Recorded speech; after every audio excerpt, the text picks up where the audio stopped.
Bonjour Monsieur Ludovic Barthélémy. Hello Nico, comment ça va? Ça va bien et toi? Et bienvenue sur le podcast.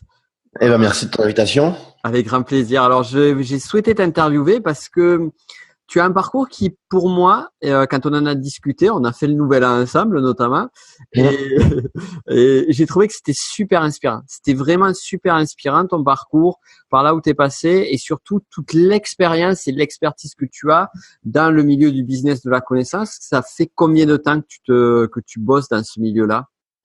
Alors j'ai lancé ma première formation. Ouais. Pardon, c'était en 2007. C'était une formation sur Google AdWords, donc pour apprendre aux gens en fait à créer, et optimiser des pubs sur AdWords. Intéressant. Et là, aujourd'hui, avant de rentrer dans le vif du sujet, tu te présenterais comment? Comment est-ce qu'on pourrait te définir? Bah écoute, moi je dis toujours quand on me demande, j'ai tout simplement donc entrepreneur avec deux spécialités sur Internet, donc qui sont la création et la vente de formations et aussi du e-commerce. Je fais beaucoup de e-commerce jusqu'à présent, essentiellement sur Amazon, mais là je suis en train de racheter des boutiques à côté. Uh-huh. Et puis, enfin, en gros, moi, et mes web spécialités, web marketing, copywriting, Ouais. c'est toujours quelque chose qui m'a plu, qui m'a inspiré dès le début, en fait. Mm. Puisque, comme je dis souvent, un bon copywriter pourra vendre un produit pourri, alors qu'un bon produit se vendra pas tout seul s'il n'y a pas un copywriting derrière. Toi, c'est la première compétence que tu as acquis, le copywriting? Alors je vais pas parler de trucs techniques, tu vois, genre installer une squeeze page, ce genre de choses, mais ouais, le copywriting assez vite. Au début déjà parce que c'était très important. Alors, juste une petite Pardon parenthèse, pour celles et ceux qui ne connaîtraient pas, le copywriting, c'est l'art de convaincre par l'écrit, par les mots, voilà, ou la vidéo maintenant. ou la vidéo. Tout à fait. Mais ouais, en vidéo, on va juste rédiger des scripts qu'on va lire, mais ouais, c'est ça. Ouais, je dirais que c'est ça, c'est la première compétence parce que quand je me suis mis à AdWords, tu n'avais que 90 caractères dans les annonces pour convaincre. Donc, tant te dire qu'en 90 caractères, tu as intérêt d'être factuel si tu veux que les gens cliquent et viennent voir ton offre. Mm-hmm. Et après, oui, ça m'a passionné. J'étais tombé sur une page de vente de Christian Godefroy à l'époque que j'ai ensuite bien connu. Mm. Et j'ai eu envie d'acheter. Copywriting.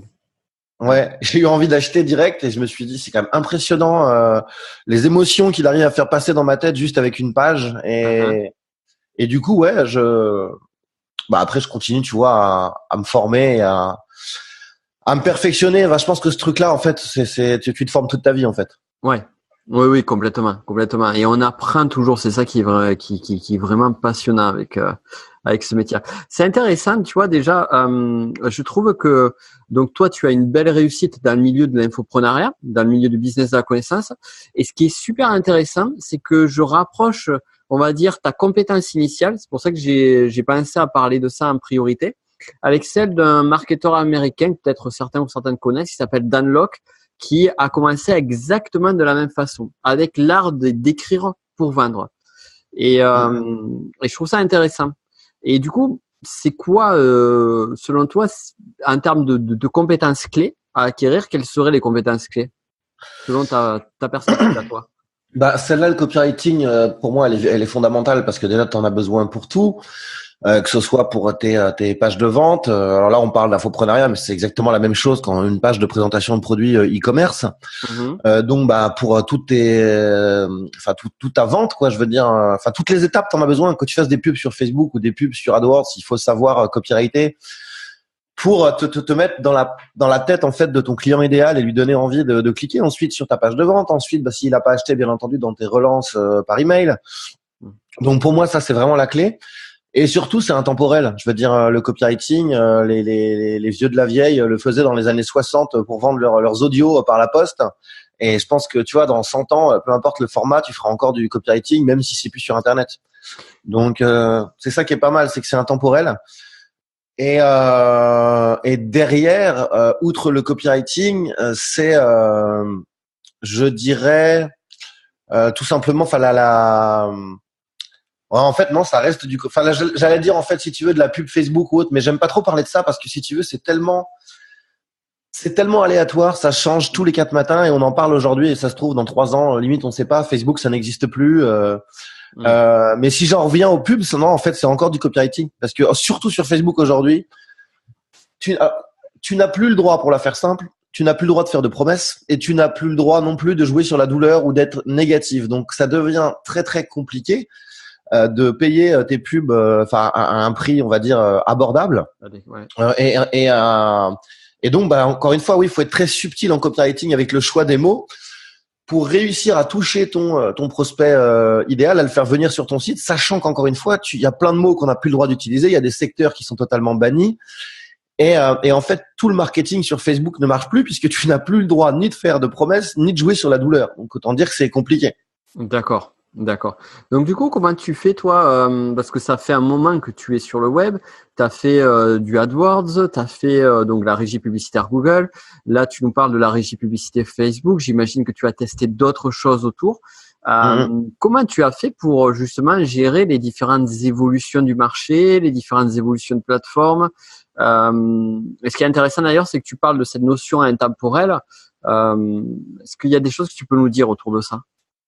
Déjà, comment je l'ai fait pour comment dirais-je, gérer les évolutions, c'est-à-dire que au début, quand moi j'ai commencé sur Google, au final, il n'y avait pas grand monde sur Google. Il n'y avait pas beaucoup de compétences de concurrence, en Google AdWords. Ensuite, Google a commencé à fermer des comptes de publicité à tour de bras à peu près au même moment où Facebook a ouvert sa régie pub. Donc, le changement, il a été, donc moi-même, mon propre compte Google s'était fait désactiver plein de fois.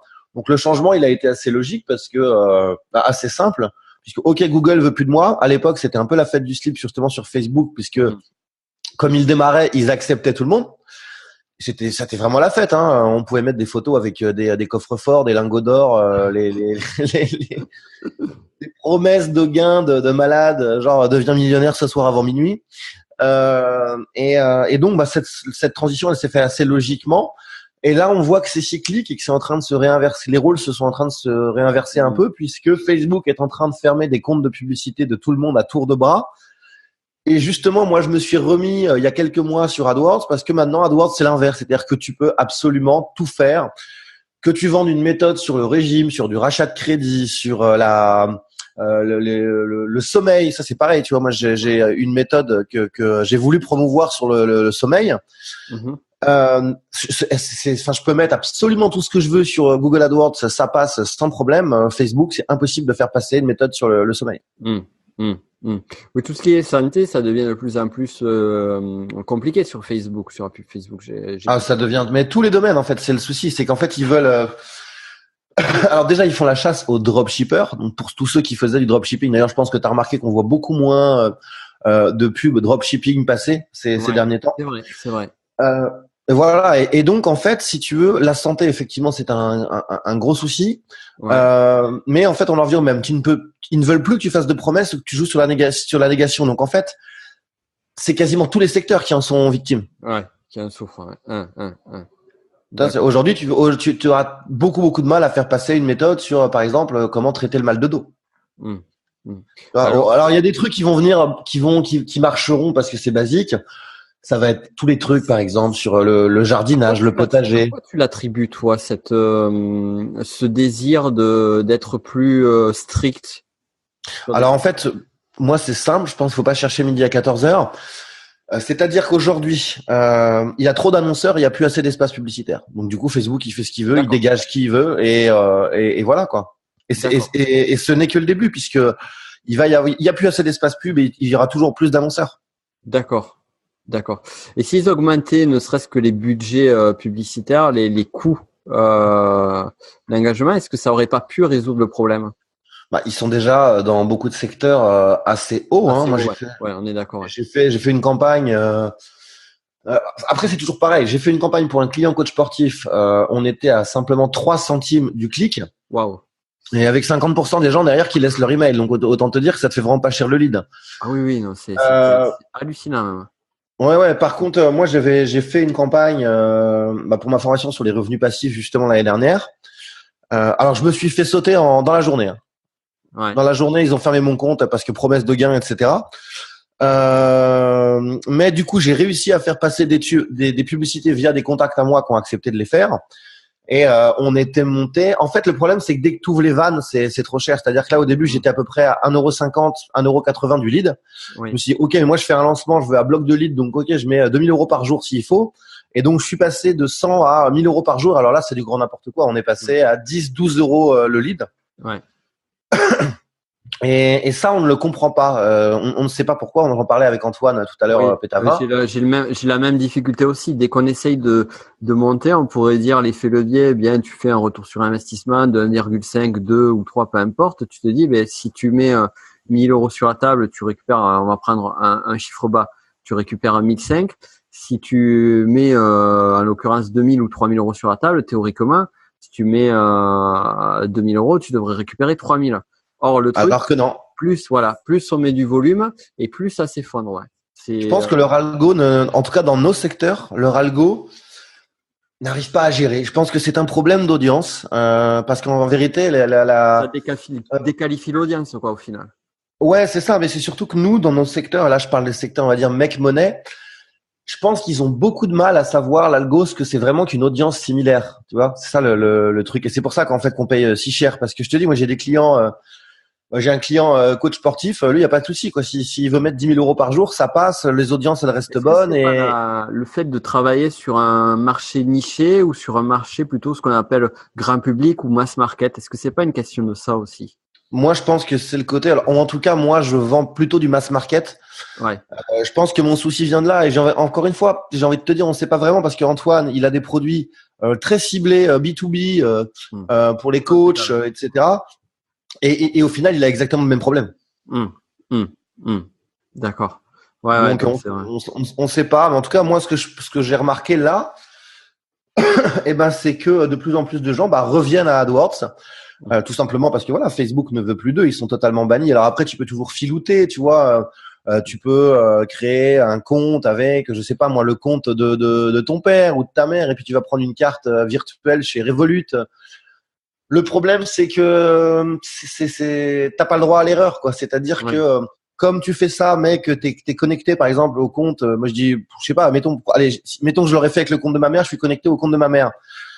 Sauf que t'es tout le temps obligé de passer par des outils comme, je sais plus comment il s'appelle cet outil-là. Tu sais, de prise de contrôle de l'ordi à distance, là. Ah oui, j'ai plus le nom, mais je vois tout à fait ce que tu veux dire. Ouais. Donc t'es obligé de bosser avec à distance, prendre le truc de ta mère et puis faire le truc. Ouais, ça devient compliqué. Ça. Et du coup, cette stratégie-là, donc du coup, ce que j'entends sur cette stratégie-là, c'est que la difficulté, c'est que c'est une stratégie qui peut vaciller du jour au lendemain. Est-ce que est-ce que tu fais de l'organique toi, du trafic organique? Alors, j'ai 2 chaînes YouTube. Ouais. De plus en plus maintenant, quasiment tout le temps, je sponsorise les vidéos YouTube. Ouais. C'est pas mal parce que notamment via la régie AdWords, tu peux soit cibler les abonnés par exemple des chaînes de tes concurrents, ou alors par mots-clés, ou alors cibler des gens qui ont vu une ou plusieurs vidéos spécifiques, donc c'est pas mal.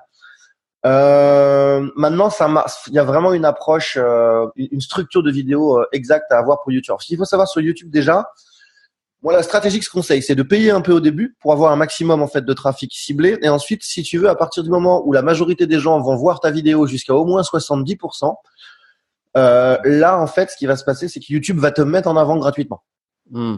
Donc, la stratégie, elle est bien. Par contre, le problème sur YouTube, c'est que les taux de conversion pour la majorité des gens sont très mauvais. C'est-à-dire que donc il faut vraiment dès le début de ta vidéo faire une incitation à l'opt-in, que le mec te donne un mail, mais vraiment dans les 5 premières secondes limite. Dire qu'il va y avoir un beau cadeau à la fin, blablabla, et en fait le comment dirais-je, le truc qui marche très très bien pour ça, le meilleur format pour moi sur YouTube, c'est le tutoriel. Le tutoriel en mode je filme mon écran et je vous montre comment faire un truc, parce que là les gars, tu sais qu'ils vont regarder la vidéo du début à la fin. Parce que s'il manque une étape, ils vont pas réussir à faire la chose. Alors que si t'es face cam et que tu blablates, c'est très très compliqué de garder les gens à 70%. Capté. Donc du coup, toi, si j'entends bien, c'est que ce soit par exemple sur de l'organique, c'est-à-dire par un média style YouTube, Facebook ou autre, ou que ce soit, quel que soit le schéma, tu vas quand même injecter de l'argent par de la publicité.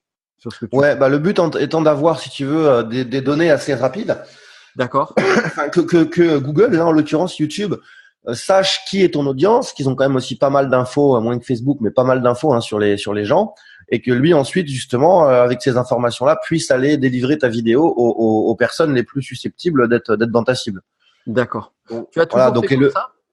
Non, avant je mettais pas de budget. YouTube c'est assez récent, hein, ça fait à peu près peut-être 1 an que je mets du budget. D'accord. Ok. Donc voilà. Sinon j'avais un blog avant que j'avais mis de côté. Une histoire où je me suis séparé de mon associé, comme j'avais une boîte en France, et soi-disant les actifs appartiennent à l'entreprise et pas à moi, et blablabla. Donc je me suis dit j'ai lâché l'affaire. D'accord. Là par contre je relance un blog là d'ici la fin du mois. Ah ouais? Parce que ouais je relance un blog sur lequel je vais faire transcrire en fait toutes mes vidéos YouTube. Uh-huh. Et ouais non c'est quand même pas mal. J'ai voulu le lancer parce que moi avant j'avais un blog qui s'appelait Marketing Hack. Je devais faire entre 50 et 60 000 visiteurs uniques par mois. Alors c'est pas énorme parce qu'on est très niché, mais sur 50 000 visiteurs uniques, par contre, l'avantage c'est que tu prends quasiment 10 000 leads tous les mois. Si c'est qualifié, ouais, ça vaut le coup. C'est intéressant. Bah ouais. D'accord. Tu vois, en moyenne à 2 euros le lead, bon bah mine de rien, ça te fait quand même une économie de 20 000 euros par mois, quoi. Et donc du coup, cette stratégie-là, donc de création de contenu, là aujourd'hui, tu vas la remettre en place en 2019. Tu estimes que ça a du sens de recréer un blog, de mettre du contenu dessus, de redriver du trafic de façon organique par YouTube, par Google et tout ça. C'est ça. Alors en fait, si tu veux, moi je le fais, j'aurais pas besoin de le faire pour mes formations qui existent parce que là j'ai en général je fais une pub, les gens rentrent, il y a une série de vidéos, donc je le fais en evergreen, hein, c'est automatisé. Je les fais pas attendre, c'est-à-dire qu'ils ont accès aux 2 vidéos, ce qu'on va appeler teasing, et à la vidéo de vente tout de suite, le jour même s'ils veulent, il suffit de cliquer sur des vignettes. Mmh. Ensuite, suite à ça, je fais leur offre, directement sur la page de vente à l'offre commerciale. Et ensuite, j'ai 2 webinars qui sont automatisés avec les séquences d'emails et tout, et on fait en sorte aussi de fixer des rendez-vous au téléphone avec les gens. Là, je travaille avec un centre d'appel, et donc du coup, ça convertit très bien. Donc pour ça, j'ai pas besoin de blog, de contenu ou autre. Par contre, là, je relance un nouveau concept. Je lance un tout nouveau concept que j'appelle Bye Bye Boss. Et qui là s'adresse vraiment aux salariés. D'accord. Tu vois, et donc là, le salarié qui ne me connaît pas, ni dev ni d'Adam, jamais il va aller lâcher 1000 euros ou plus pour une formation s'il n'a jamais entendu parler de moi. D'accord. Ok. Voilà. Donc, et la cible que je vise, ça mélange pour convaincre les gens. Si tu veux, il y a besoin de donner beaucoup de conseils, mais il y a aussi besoin de montrer beaucoup de contenu, vraiment de vendre du lifestyle. En gros, que j'habite à l'île Maurice, que je bosse le matin et que je kiffe l'après-midi et tout, parce que c'est plus que ma formation, c'est un style de vie qu'ils achètent. D'accord. Intéressant. Très intéressant. Très intéressant. Ok. Donc ça, c'est tes projets en cours. Tout à fait, ouais. D'accord. Et au niveau de ton évolution, au niveau de l'entrepreneuriat, comment ça s'est passé? Est-ce que tu peux nous en parler un petit peu plus en détail? Où tu as commencé? D'ailleurs, comment t'es venu? Ça, je sais même pas moi-même. Comment t'es venu au business de la connaissance, au web marketing?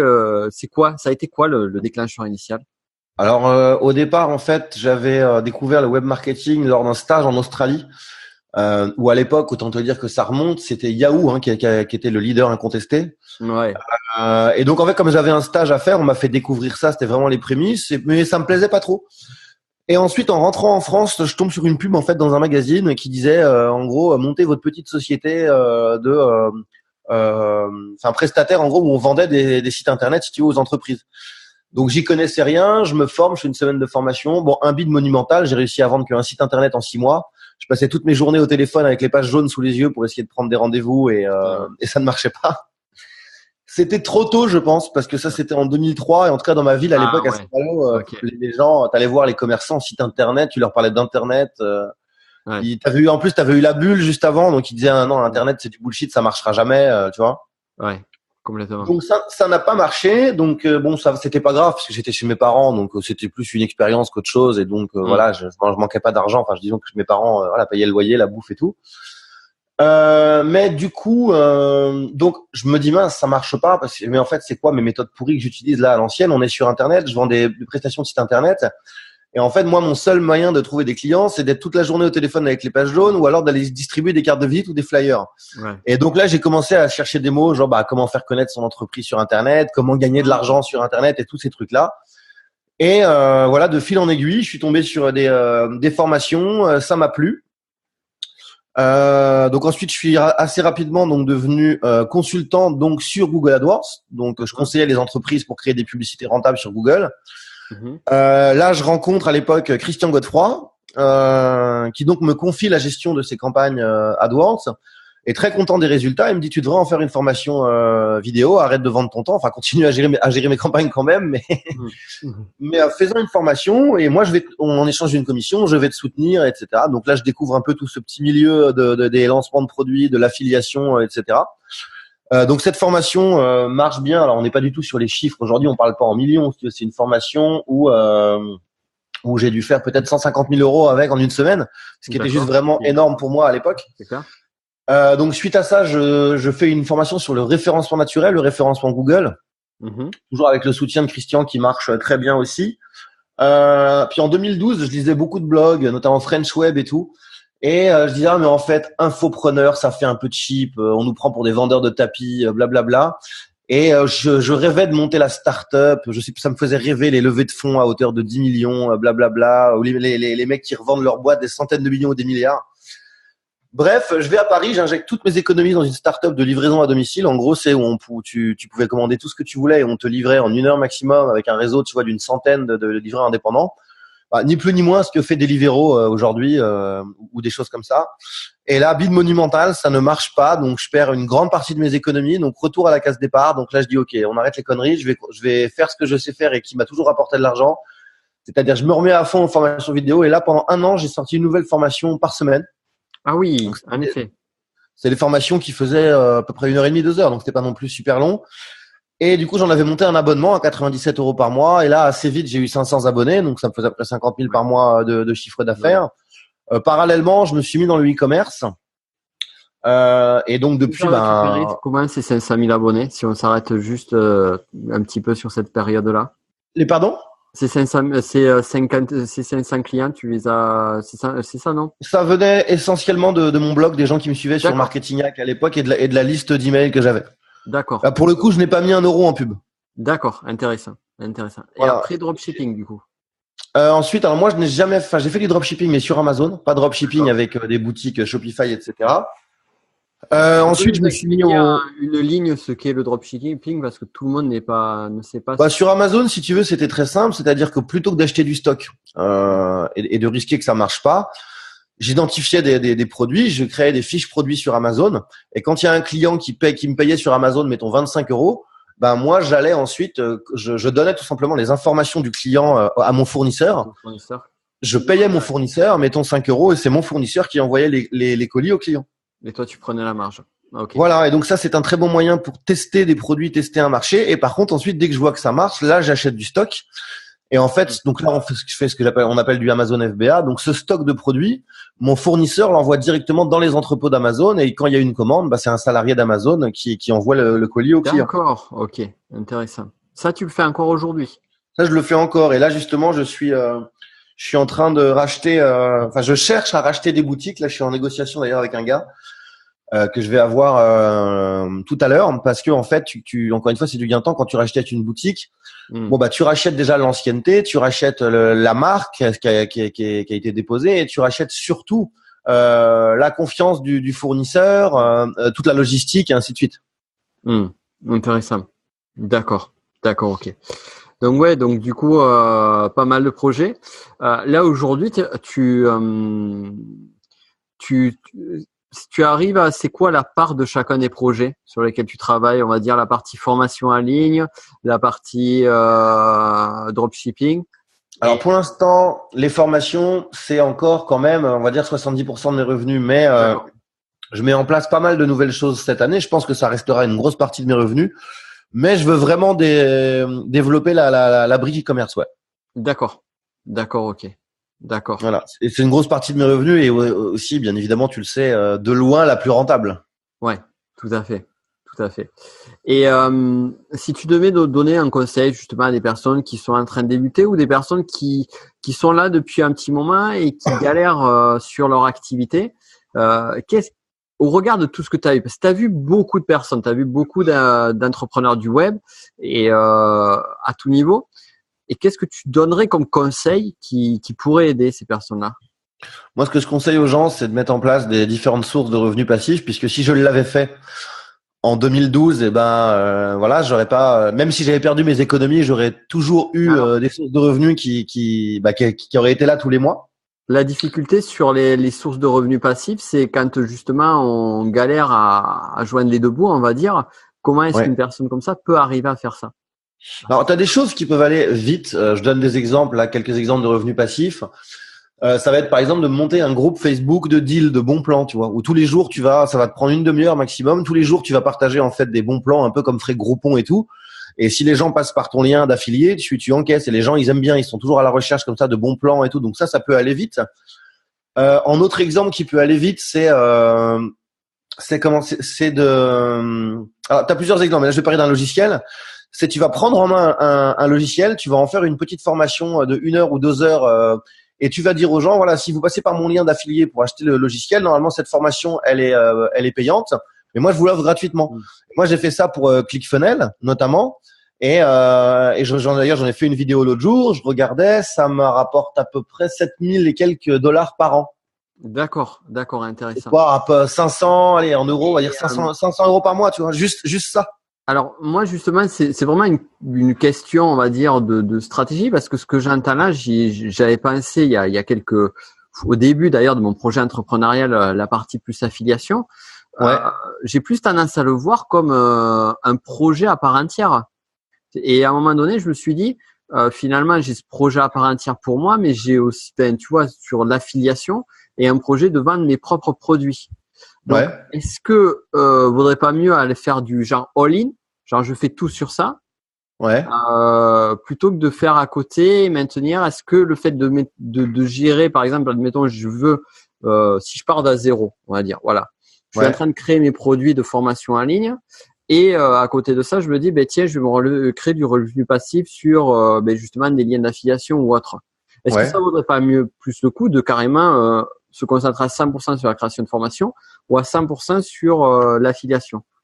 C'est quoi moi, je marche pas comme ça. Pour des gens, oui, il y a des gens qui n'arrivent pas à mener plusieurs choses de front. Toi, moi, au contraire, j'aime bien et j'en ai besoin, parce que j'aime pas la routine, j'aime pas faire la même chose tous les jours. Et mon cerveau, il est comme ça. Je dis, ok, là, je suis sur 3 trucs différents. Dans ma tête, je sais que j'ai beaucoup plus de chances, en fait, de réussir puisque je teste 3 choses différentes qu'une seule. D'accord, ok.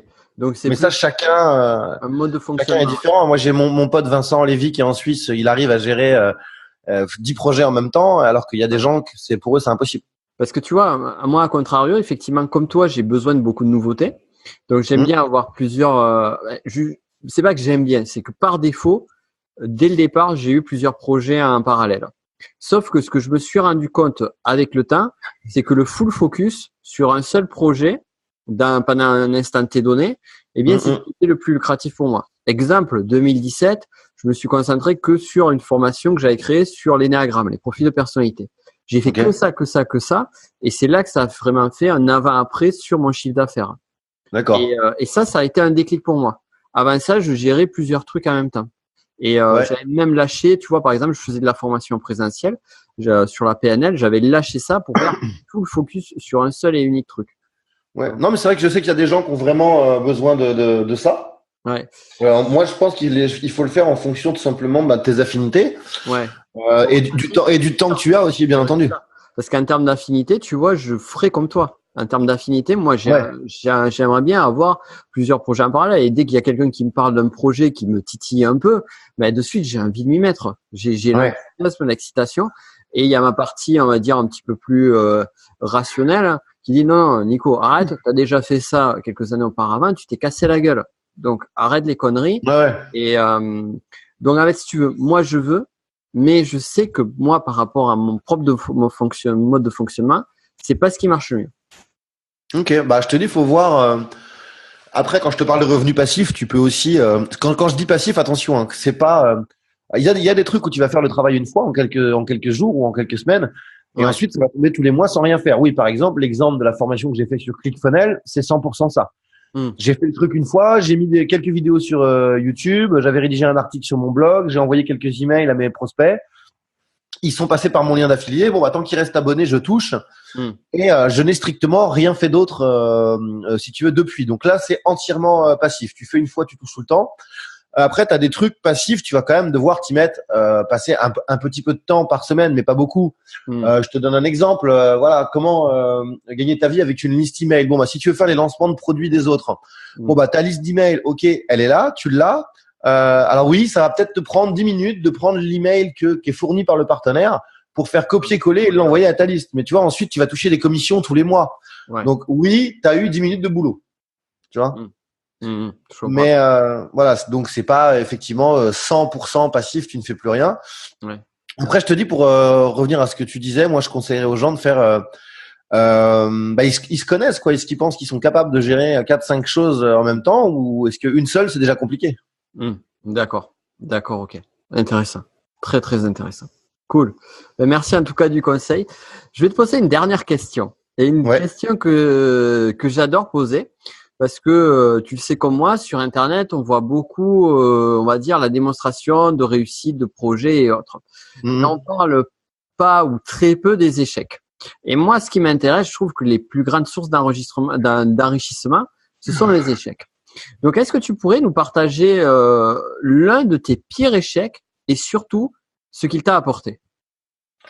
Bah, c'est ce que je te disais, c'est vraiment en 2012 quand en fait je me suis mis corps et âme dans cette entreprise cette start-up de livraison à domicile. J'ai fait toutes les erreurs possibles et inimaginables. C'est-à-dire que justement, pour rebondir sur ce que tu me disais, on m'avait dit oui mais Ludo, si tu veux que ça marche, regarde les exemples de start-upers qui réussissent.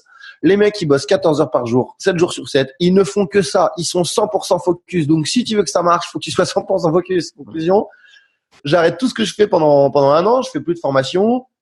Je me mets à 100% dans cette entreprise. Et puis, bah, au bout d'un moment, ça ne marche pas. Je perds une grande partie de mes économies. Donc, t'imagines même pas le moral au plus bas où je me dis que je suis qu'un bon à rien, que j'ai tout foiré et que voilà. Donc voilà, qu'est-ce que je retiens de cette erreur? Déjà, ne pas partir tête baissée dans un projet que tu ne maîtrises pas, parce que moi je maîtrisais pas du tout ce secteur. T'avais fait un business plan initialement ou pas? Ouais, quand même, ouais. Ouais, d'accord. Quand même. Donc première erreur, ne pas se lancer tête baissée dans un truc comme ça qui était, je pense, trop gros pour moi en termes de gestion. 100 personnes à gérer, enfin 100 livreurs à gérer. Moi, je suis pas une personne comme ça. Ça ne me correspond pas, tu vois. D'accord. Donc c'était qui n'était pas en adéquation avec ton état d'être. Ah, tout à fait. Ensuite, grosse erreur que j'ai fait, c'est d'être 100% focus et donc d'arrêter de faire les activités au final qui me rapportaient de l'argent. Au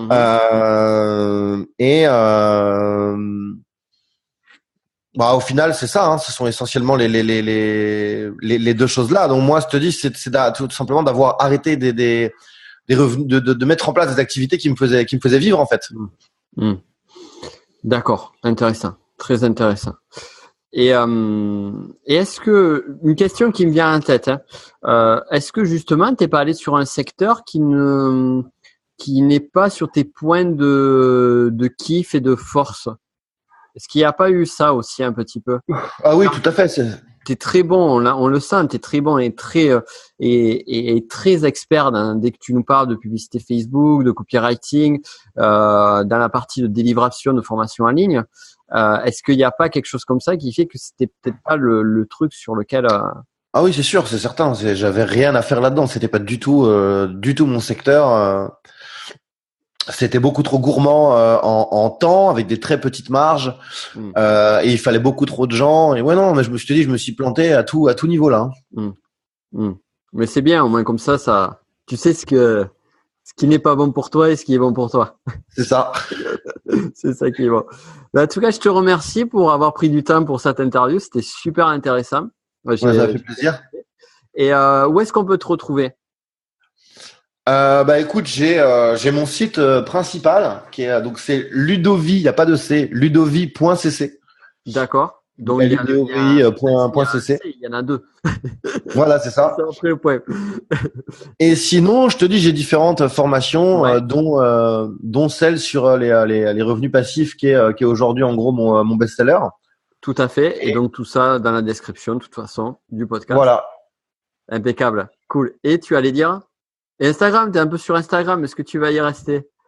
Ouais, au final, ouais. Bah, tu sais, attends, moi, je m'en cache pas, hein. J'ai utilisé Jarvis, hein, donc j'ai 18 200 abonnés, mais au final, il y a peut-être, je sais pas moi, 500 vrais abonnés, quoi. Et ça, je l'ai fait, c'est juste pour la preuve sociale, tu Ouais, vois. je sais tout à fait. Oui, je publie des stories tous les jours sur Instagram. Ouais. Je publie aussi sur YouTube, donc il suffit de taper Ludovic Barthélémy sur YouTube. Ouais. J'ai 2 chaînes. D'accord, donc tu as Il y encore en a une, l'icône, c'est une petite fusée verte, Ouais, et l'autre, c'est juste marqué, c'est un carré avec marqué LB. d'accord. On sent que tu as fait un gros travail de recherche et un gros travail Euh, graphique sur la seconde. Iconefinder.com. Voilà. Super. Mais je te remercie. Merci pour cette interview et puis à bientôt. Merci à toi, Nico. À très vite. Ciao. Ciao. Et voilà, tu viens d'écouter un des épisodes de mon podcast Le business de la connaissance. Alors, si tu veux aller beaucoup plus loin et suivre l'intégralité des podcasts sur ce sujet-là, je t'invite à regarder en description de cette vidéo. Tu trouveras le lien pour pouvoir t'abonner à mon podcast Le business de la connaissance et ainsi on pourra aller beaucoup plus loin ensemble. D'ici là, je te souhaite une excellente journée.